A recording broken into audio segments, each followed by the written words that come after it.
Good morning students.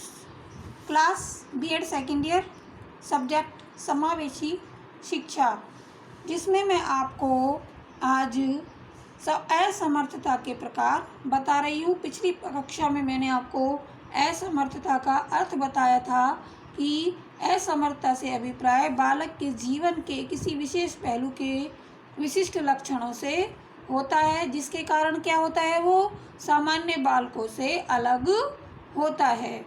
तो जो बालक है उसकी अपनी मानसिक, शारीरिक, सामाजिक और संवेगात्मक आवश्यकताओं में औसत से विशिष्ट होता है तथा वह इस विशिष्टता के इस स्तर को ही अपनी क्षमता के विकास की उच्चतम सीमा तक पहुंचने के लिए विशेष प्रशिक्षण की उसे आवश्यकता होती है।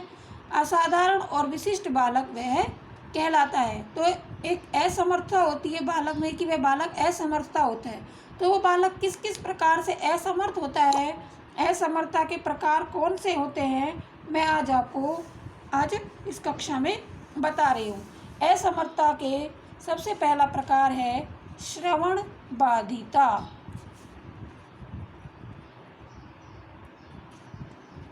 अब श्रवण बाधिता क्या है कि कुछ बालक ऐसे होते हैं जिन्हें सुनने में परेशानी होती है या सुनने में बाधा होती है, तो वह क्या हुआ, श्रवण बाधिता। दूसरा आता है चाक्षुष बाधिता, अर्थात दृष्टि बाधिता भी हम इसे कह सकते हैं।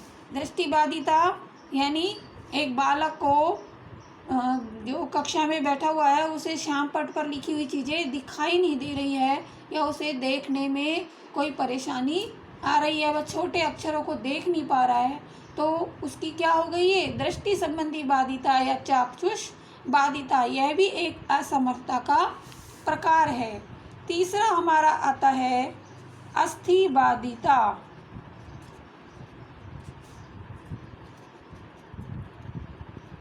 अब अस्थि बाधिता क्या है, अस्थि जैसा कि आप शब्द से ही पता लग रहा है, हड्डियाँ यानी अस्थियाँ, यानी किसी विकलांग बच्चे के बारे में इसमें बताया गया है कि किसी बच्चे या किसी बालक का अंग पूरी तरह से काम नहीं करता है या उसका अंग जो है वो अपंग है, तो वह कैसा हो गया, अस्थि बाधिता।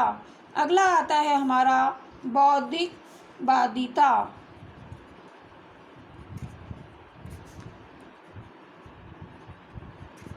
बौद्धिक बाधिता जैसे कि आप सभी जानते हैं कि व्यक्तिगत भिन्नताएं सभी बालकों में पाई जाती है, कि सभी जो बालक होते हैं कक्षा में उनकी सबकी अलग अलग बौद्धिक क्षमता होती है। कुछ बालक किसी बात को जल्दी से समझ जाते हैं, तो कुछ बालकों को उस बात को, उस पाठ को, उस विषय को समझने में समय लगता है, तो वो उस किस पर निर्भर करता है, उसकी बौद्धिक क्षमता के ऊपर।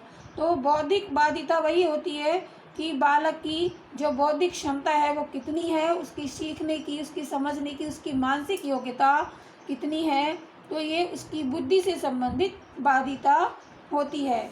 अगला आता है अधिगम असमर्थता।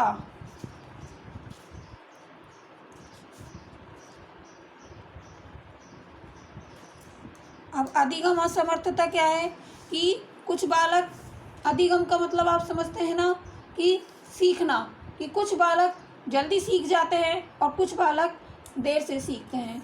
अधिगम असमर्थता में यही है कि वह कोई बालक अगर सीखने में असमर्थ है तो वह उसकी अधिगम असमर्थता होती है। अगला है प्रमस्तिष्कीय पक्षाघात।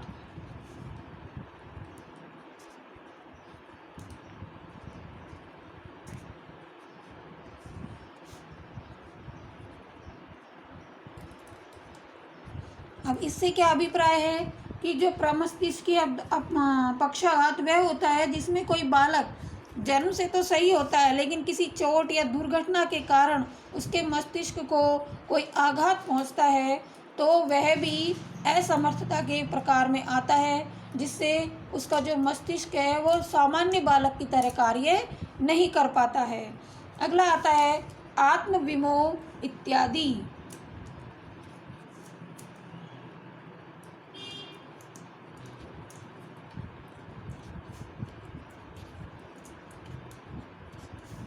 आत्मविमोह से क्या अभिप्राय है कि आत्मविमोह यानी व्यक्ति के अंतर्गत जो आत्मा है या उसमें अपने आप से ही वह जो बालक है वो अपने आप से ही प्रेम करता है, तो इससे क्या होगा, उसमें आत्मविमोह की भावना आएगी और वह पूरी तरह से उस कार्य को नहीं समझ पाएगा। इस प्रकार से उसमें दैहिक और मानसिक बाधिता उसके अंतर्गत आ जाती है।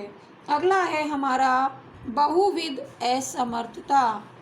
बहुविध, जैसा कि आप शब्द से ही समझ रहे हैं, बहुविध यानी उसमें ये सभी असमर्थताएं भी एक साथ हो सकती है कि वह श्रवण भी नहीं है, वह सुन भी नहीं पाता है, अस्थि संबंध भी बाधी है, बौद्धिक भी है, अधिगम में भी वह असमर्थ है, नेत्रों यानी दृष्टि से संबंध भी वह बाधित है। तो ये सभी बाधाएं भी उसमें एक साथ हो सकती है कि कोई बालक ये नहीं है कि सिर्फ उसमें श्रवण बाधिता है, नहीं, उसमें दृष्टि संबंधी बाधिता भी हो सकती है, अस्थि संबंधी बाधिता भी हो सकती है। तो इस प्रकार से आज मैंने आपको ये असमर्थता के प्रकार बताए हैं कि बहुबाधिता में बालक क्या होगा कि एक से अधिक बाधिताएं होती हैं। इस प्रकार से जो आत्मविमोह में मैंने ऑटिज्म, इसमें ये बताया कि ऐसे बालकों का जो व्यवहार है वो विच्छेदित होता है। अब इन सभी के बारे में मैं आपको विस्तार से कल अगली कक्षा में बताऊंगी कि श्रवण बाधिता क्या है और चाक्षुष बाधिता क्या है। आज हमने मोटे तौर पर इन असमर्थता के प्रकारों को आपको बताया है। आशा करती हूँ कि आपको समझ में आया होगा। धन्यवाद।